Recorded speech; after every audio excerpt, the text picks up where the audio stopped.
Although we're making progress in the pandemic, there's still a lot of uncertainty. That's why our medical expert, Dr. Payal Kohli, joins us live. Hey, Doc. Hey, Doc. Today, we are answering... Hey, guys. I wish I had a noisemaker.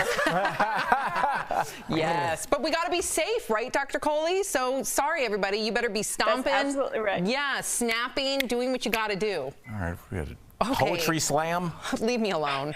Okay, let's get to Dr. Kohli, okay? My family's lifeline.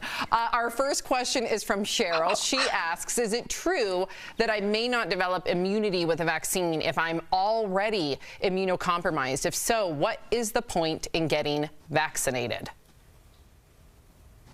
A good question, Cheryl. So we know that if you're immunocompromised, your immune response may be altered in response to the vaccine. But we also know that you're one of the highest risk groups if you do get COVID.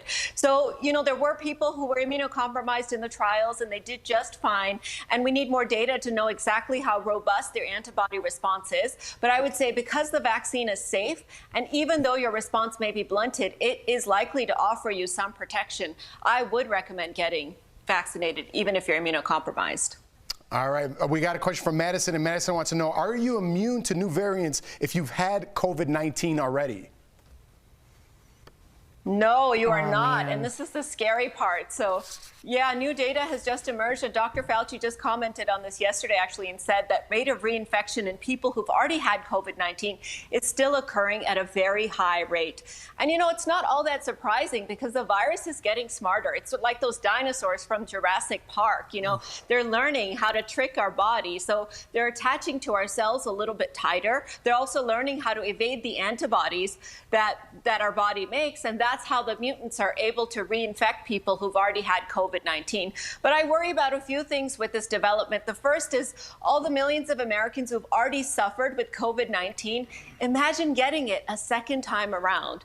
I mean, that would be devastating. And then second, there's some data emerging that the second time around may actually be worse because your body's already primed to go into that hyperinflammatory state and you just set it off. So we really have to blunt these mutants from, you know, taking over, just like the virus took over last year. We've got to keep these mutants at bay right now. There's a few cases. We've got to keep it down by doing all the measures we know that work and getting those vaccines. That's terrifying. I'm scared to ask you another question, Doc, because it's been a little scary. We need a silver lining here.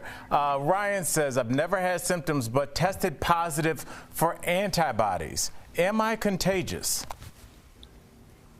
So that's your silver lining, Al. No, once you got those antibodies, your virus has happened. It's usually about 2 weeks after the viral infection has happened. You're not contagious anymore. So being positive on an antibody test doesn't mean you're contagious. In fact, many of us who get the vaccine will now turn positive on an antibody test. But remember, that's different from a PCR test. So PCR up the nose, antibody in your arm, blood test. So just remember those two differences, because even though you're positive on antibodies, you're not spreading this to others. In fact, you're protected. Interesting. Awesome. And you've had both of your vaccines, right? Dr. Kohli, you're done?